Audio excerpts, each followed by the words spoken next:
morning, or depending on when you're watching this, good afternoon, good evening, or good night. My name's Ross, and as always told, out of Voice of Radio. So today we need to take a look at the pre-release promos for Destined Rivals. Two important points to note here. Firstly, the pre-release promos have been revealed for Destined Rivals, which is bizarre because it took so long to get the one from Journey Together that we only got them a week or two ago, and we've already got the one from Destined Rivals. And secondly, they are so much worse. Like, it's not even close.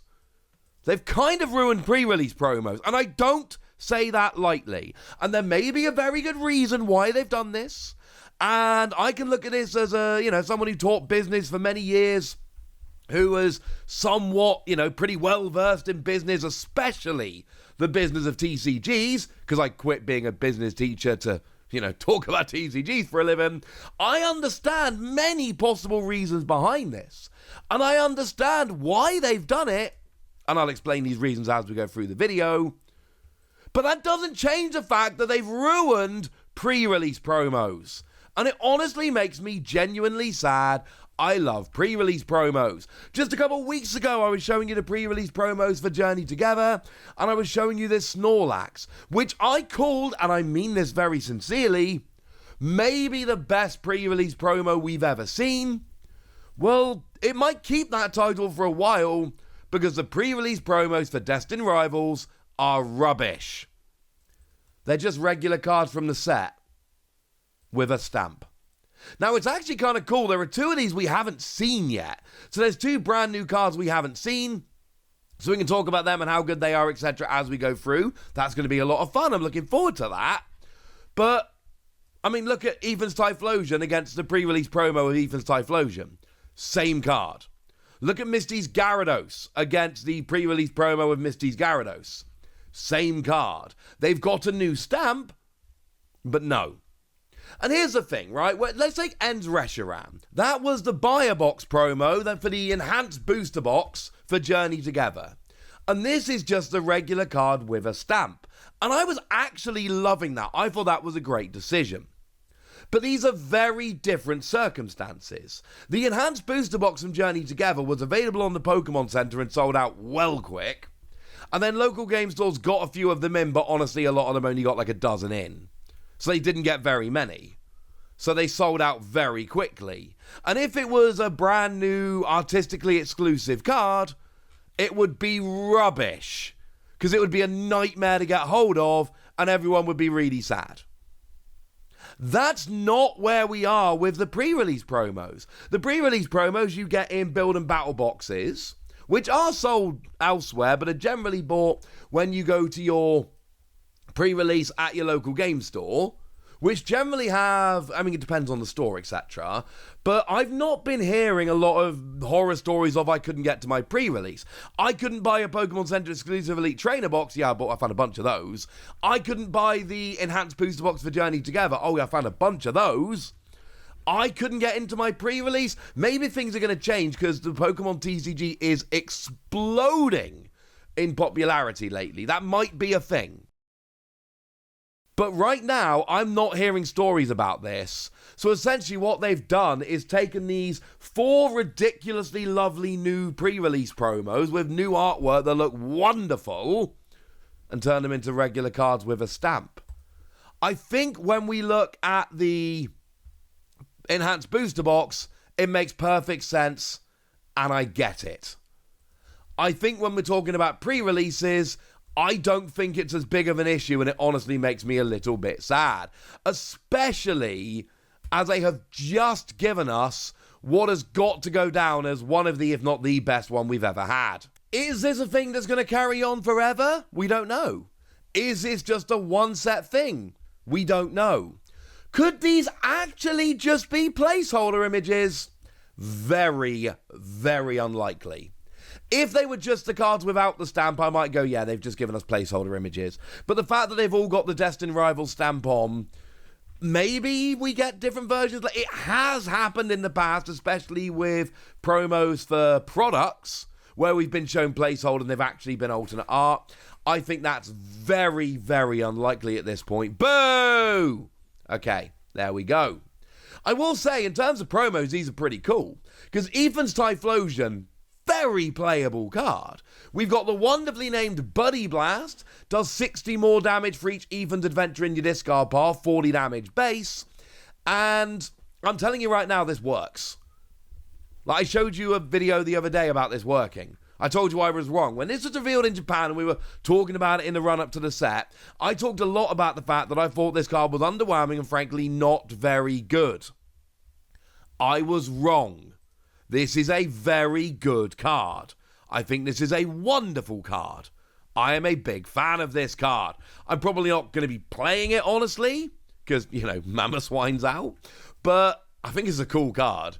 And it's genuinely viable. And there's a weird list over in Japan, which does actually kind of make sense. It's very trendy nowadays to play this with Golden Go. Golden Go Typhlosion.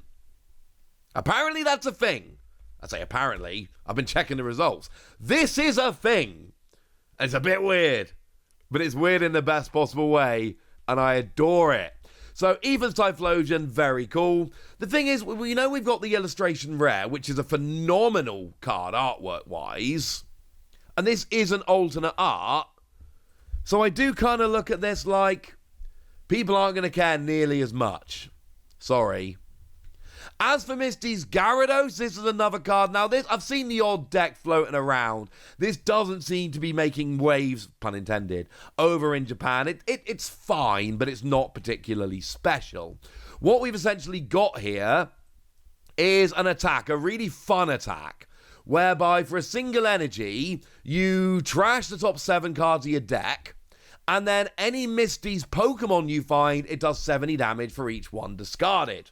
So in theory, you could do up to 490 damage. And we need to remember that we've got the Psyduck, which has got an ability whereby once during your turn, well, it doesn't matter once or not, but if it's sitting on your bench, then you get to trash the bottom card of your deck. And then this Pokemon goes on the top of your deck. I.e., you stack your deck with Psyduck on top so that you can guarantee to hit them with Gyarados. And yes, the Misty Psyduck's not my favourite pre-release promo ever. It's not a pre-release. This might be my favourite artwork ever. I think this is beyond amazing. By the way, both this and the Snorlax are done by Okacheke, so it's no surprise that I'm both a huge fan of them because, you know what? My favourite artist. So what have we got in terms of new cards? They're the ones from Hot Air Arena. We've got 2 from Glory of Team Rocket that haven't been revealed yet. So we have to try and figure it out. But I think we can. Team Rocket's Mimikyu. We've got a Psychic and a Colorless. And you get to choose one of your opponent's active Pokemon's attacks and use it as this attack. That is not, and I stress, not 100% confirmed. But we can look at the writing here. And there's like a Clefable that we can put this next to. And it seems to match quite nicely with the Clefable. The one from Twilight Masquerade, if you have a look at, you know, how long the second line goes, it's pretty much the same length. So it seems like it's just that attack. And I will say, Clefable is 2 colorless. This is a Psychic and a colorless, but it's on a basic. We don't know the HP of Team Rocket's Mimikyu, I'm sorry, but do bear in mind we are getting Team Rocket's Energy. That is a card which is coming, which has been shown off and has been confirmed, and that means that it's actually a single energy attack, or single attachment at least. So that means that you got a basic Pokemon, you only need to attach a single energy, and then you can copy any of your active Pokemon's attacks. It really depends on what can KO itself, but obviously like one of the best cards, well, the very best deck in the game right now, frankly, is Dragapult. 200 to the active, drop 6 damage counters on the bench. Well, would you want a stage 2 with 2 attachments or a basic with 1 attachment? Because that's what you're getting here. Now, it's going to have about 70 HP. It's going to get KO'd right back, etc. But 200 to the active and dropping 6 damage counters, and then your opponent takes 1 prize off of what is ultimately a tech Pokemon. I can't be the only one looking at this going, you know what? This could be kind of fun. As for Team Rocket's Tyranitar, we know a little bit less about this, but the ability says during Pokemon checkup, if this Pokemon is in the active spot, and this is where it gets a bit more awkward, We know it's during Pokemon checkup, we know if it's active, we know it's put 2 damage counters, and we know it's basic Pokemon. But it could be on each basic Pokemon, each of your opponent's basic Pokemon, or your opponent's active basic Pokemon. And the answer is, we don't know. What I will say is, we did have Dark Tyranitar from Team Rocket Returns, which had the ability Sand Damage. Now, we know this is slightly differently named, but it's not too far off. And that said, as long as Dark Tyranitar is your active Pokemon, put 1 damage counter on each of your opponent's bench basic Pokemon during turns. Well, it also said you can't use more than 1 during a turn. Back then, it was actually the thing that you could play doubles and have more than 1 active Pokemon. Obviously, that's no longer a thing, so don't worry about it. Frankly, just don't worry about it. But this is cool. This is a phenomenal ability if it's what it could be. It's still a stage 2, which is super awkward, but being able to put 2 damage counters on each bench Pokemon, I mean, a benched active, especially if your opponent's using something like Area Zero Underdepths and playing a largely basic deck, which does happen. I don't know. This seems like it could be kind of fun. This one, like I say, there are still some questions we need to figure out when the full card gets revealed, so we won't go too far yet. 4 energy, and then it is an amount of damage, and you discard an energy from either your opponent's active or from this Pokemon. That's going to depend a lot on how much damage you do, but I kind of suspect it's going to be from your opponent, given the whole theme of Tyranitar over the years. In terms of which ones you want, it is going to be Aether's Typhlosion number 1. Maybe Mimikyu number 2, but it really depends on the rest of the Rocket. We don't have enough information. And then Misty's Gyarados and Team Rocket's Tyranitar are both good and have potential, but they're not perfect yet. So there we go. They're the pre-release promos. I hate that they've taken the alternate arts away. Why might they have done this? There's several reasons. One might be they are worried that pre-releases could get silly with what we've seen from some of the other products lately. So by making the cards less sought after, that might be a way. I don't think that is the reason, but that's an option. Another option is Japan doesn't get all the pre-release promos. Some of my favorites over the years, like the Haiganasuke Tapu Lele, for instance, from Lost Thunder, or the Haiganasuke Kangaskhan, which came around a while ago in Darkness Ablaze. They're both Haiganasuke. They never got Japanese releases. They tend to get released in the special sets at the end of the year over in Japan, but they don't get all of them. And maybe it was getting a bit annoying that Japan was missing out on some of these cards, so they took them away. Maybe it's because Japan was struggling to keep up with them. Maybe it's because products as a whole are getting silly, so alternate art pre-release promos made less sense.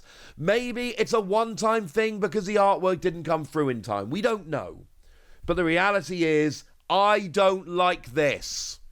There we go. I think I've made my point. So now and the reason I don't like this, just to be clear, we are in a golden age of Pokemon TCG artwork. The artwork in the Pokemon TCG has literally never been better. And this was 4 new wonderful pieces of artwork that seemed to have a lot of love and care taken over them because they were pre-release promos. And the fact that we're losing them honestly just makes me really sad. There we go. I've told you that, so now it's over to you guys. Tell me what you think about this in the comment section. Gyarados! Be nice! And then make sure you like this video, subscribe to this channel, follow me on Twitter at TheWasi. That's where we talk about Pokemon and a whole bunch of other card games.